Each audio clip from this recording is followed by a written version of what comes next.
Oke, Bung Rocky, kita ketemu lagi. Kalau tadi siang kita membahas soal PDIP, kita mau sekarang lebih lebih dalam lagi. Kita mau zoom in ke PDIP. Apa sih yang terjadi? Karena ini kalau saya membaca pernyataan Hasto ini pede banget. Dia satu menyatakan bahwa eh, konsolidasi partai-partai besar itu, pencapresan partai besar itu baru akan terbentuk setelah PDIP mengumumkan capresnya. Gitu kata Hasto ya. Dan kata dia belajar dari pengalaman Pak Jokowi dulu, nanti partai-partai besar itu juga akan merapat ketika PDIP sudah mengumumkan nama calonnya. Dan kemudian yang clue kedua dia menyatakan bahwa harus kader internal. Ini pertanyaan, ini pede banget ya, dia menyatakan begitu. Kan setidaknya dia harus punya figur yang kuat gitu, tidak semata-mata hanya karena dia sudah punya tiket saja. Ya ini masalah PDIP selalu begitu tuh. Partai besar tapi kadernya ya masih kecil kan kadernya kan.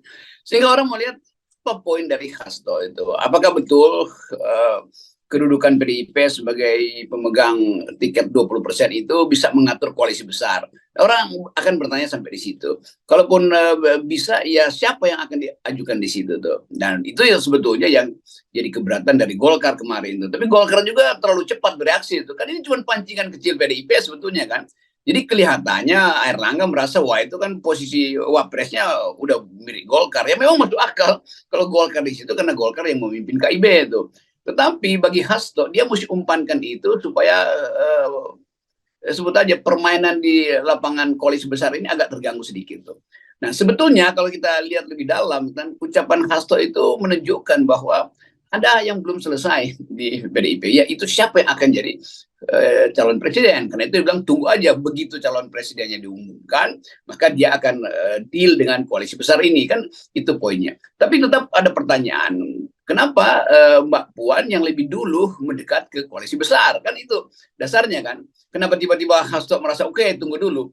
Jadi kalau kita pakai pintu itu, kita mungkin untuk sementara dengan analis akademis mengatakan bahwa Mbak Puan itu dia beroperasi atau sebut aja mengkonsolidasi dirinya karena konsolidasi internal belum selesai.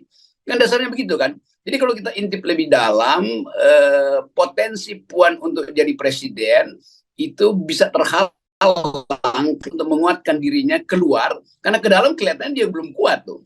Kita tahu PDIP ada banyak faksi di situlah, ada faksinya Puan, ada faksinya Prananda segala macam, dan para pengasuhnya ini berbeda-beda jalan pikirannya kan.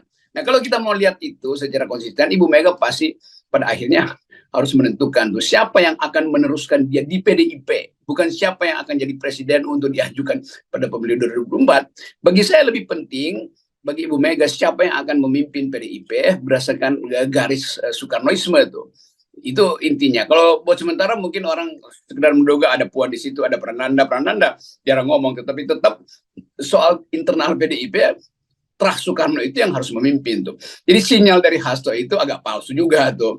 Itu sekedar mau mengamankan statement diplomatik dari Puan. Kan Puan merasa oke, saya disuruh Ibu Mega untuk deal dengan partai-partai lain tuh. Tapi Hasto mungkin menganggap deal itu harusnya selesai setelah Ibu Mega menetapkan siapa pemimpin berikut di PDIP, bukan siapa pemimpin berikut di Republik. Kira-kira itu. Jadi ada dua soal dong ya, Bung Rocky, kalau siapa siapa capres yang akan diusung kader dari PDIP itu. Satu jelas yang nggak bisa ditawar-tawar adalah Pras Soekarno gitu ya.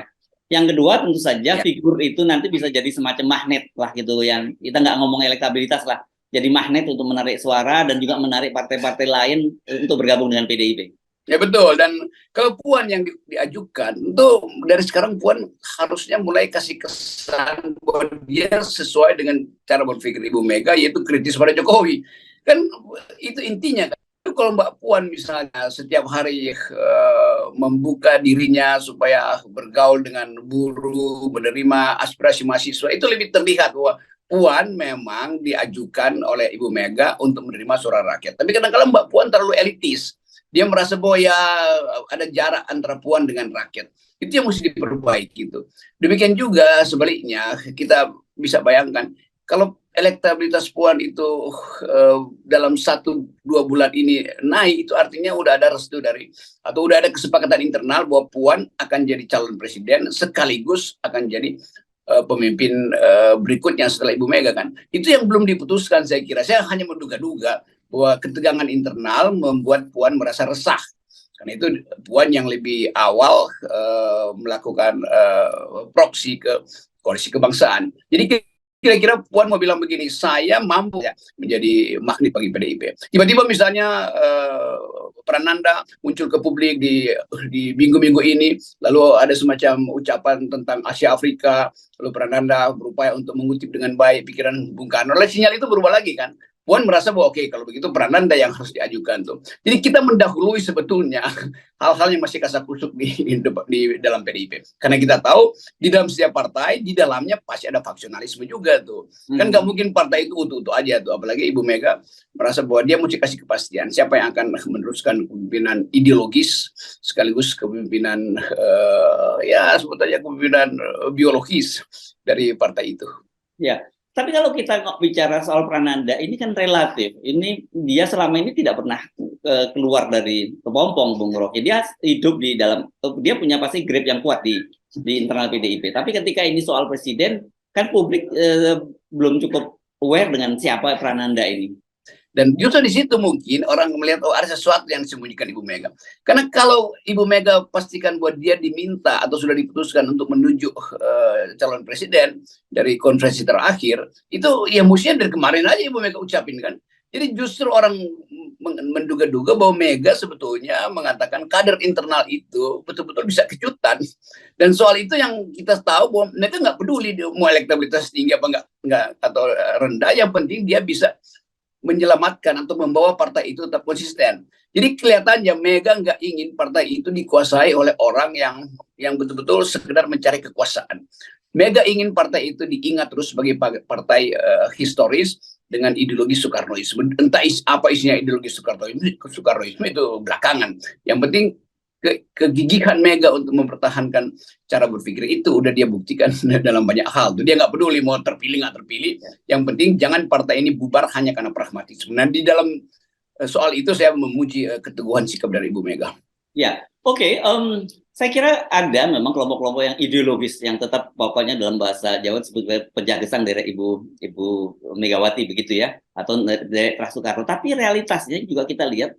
Saya kira masa depan dari partai ini juga sangat tergantung pada Soekarno ya. Saya tidak bisa membayangkan kalau tiba-tiba PDIP hari ini diambil alih orang di luar Soekarno itu. Ya, itu dasarnya tuh. Kalau nanti kita nebeng pada calon presiden itu, dia nggak ngerti bahwa pikiran Megawati itu sangat sublim dan masuk dalam batin dia bahwa semacam sukma Soekarno itu nggak mungkin dihilangkan hanya untuk kepentingan transaksi politik. Jadi kita justru mau membela sikap Mega itu, walaupun kita anggap kok ajaib betul ya partai modern mestinya udah siksa di tengah kepentingan-kepentingan yang lebih modern, lebih strategis. Tapi kita mesti anggap bahwa Mega memang kuku dalam soal itu tuh.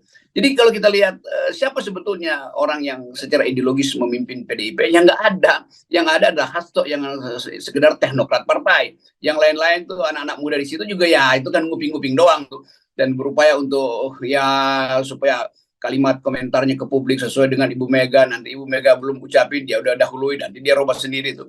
Jadi itu kerumitan di PDIP begitu. Ada ideologi yang ketat, itu Soekarnoisme yang hanya dimengerti oleh Mega dan ingin dia turunkan pada anak-anaknya itu Puan atau Prananda. Sementara aktivitas kasakusuk itu dilakukan oleh para teknokrat atau teknisi PDIP yang hanya ingin lebih pragmatis dalam berpolitik. Itu saya kira pandangan dasar saya tentang PDIP. Oke, lepas dari soal PDIP ya, saya kira sebenarnya apa yang terjadi di PDIP dan juga terjadi di partai-partai lain selama ini soal kaderisasi saya kira yang jadi soal serius ya, Bung Rocky. Kan dengan begini ya, dengan cara kemudian selain faktor tadi PT 20%, nanti faktor kaderisasi tadi yang membuat partai-partai itu bermanuver macam-macam, termasuk dia bagaimanapun juga akhirnya terjebak pada pragmatisme untuk melirik pada calon-calon di luar partainya sendiri. Nah itu karena feodalisme masih mengalir di dalam sistem perpolitikan kita. Jadi bagi partai-partai politik ya isu itu belakangan, yang penting figur dan yang penting transaksi itu. Itu berbahayanya bagi demokrasi kita karena Pak Jokowi pun nggak paham bahwa dia mesti rawat politik itu dengan membesarkan ide, bukan dengan sekedar endorse seseorang. Kan kalau Pak Jokowi berpikir lebih kuat atau lebih mampu untuk membayangkan masa depan Indonesia, dia mesti ada di dalam cara berpikir Soekarno tuh, bahwa Indonesia harus besar di tingkat dunia. Dengan apa? Dengan ide itu. Karena ide lah yang akan membuat apa namanya nih, pengelompokan baru di dunia. Dunia Arab sekarang berupaya untuk menegakkan kembali semacam pan-Arabisme itu, karena ada potensi pertentangan pragmatis di Eropa, NATO versus Rusia. Maka sebagai sumbu ketiga mungkin pan-Arabisme bisa jadi pembanding terhadap realignment politik dunia tuh. Cina masuk di situ untuk mempengaruhi, bahwa Cina juga bisa jadi pembanding di dunia yang baru, sehingga timbul misalnya pandangan baru bahwa dunia akan berubah melalui ketegangan di Eropa, lalu timbul ide negara yang sibuk dengan dinasti-dinasti di dalamnya tuh. Jadi menjadi kerdil kita karena tidak bergaul dengan ide besar. Jadi dengan bacaan Anda tadi ya, bacaan Anda tentang PDIP, tentang Ibu Megawati, sementara ini kita bisa sampai pada kesimpulan rasanya tidak mungkin Ibu Megawati itu menyerahkan tiket presiden itu kepada Ganjar Pranowo karena terjebak pada pragmatisme atau penggiringan publik opini yang dilakukan oleh lembaga-lembaga survei. Ya, saya kira itu. Jadi yang penting sesuatu selesai dulu, bahwa tidak mungkin Ibu Mega mengizinkan partainya itu diambil alih secara tipu menipu oleh kekuatan di luar dia tuh. Jadi saya kira itu udah final. Ganjar nggak akan diiyakan oleh Ibu Mega. Kalau diiyakan pun itu artinya udah selesai kalau itu PDIP. Masa depannya hilang habis tuh. Jadi ketika faktor itu selesai, kita sekarang bicara faktor internal PDIP itu. Struggle internalnya apa antara Puan dan siapa, antara faksi mana dalam PDIP, itu yang akan menentukan kemampuan kita untuk melihat masa depan PDIP.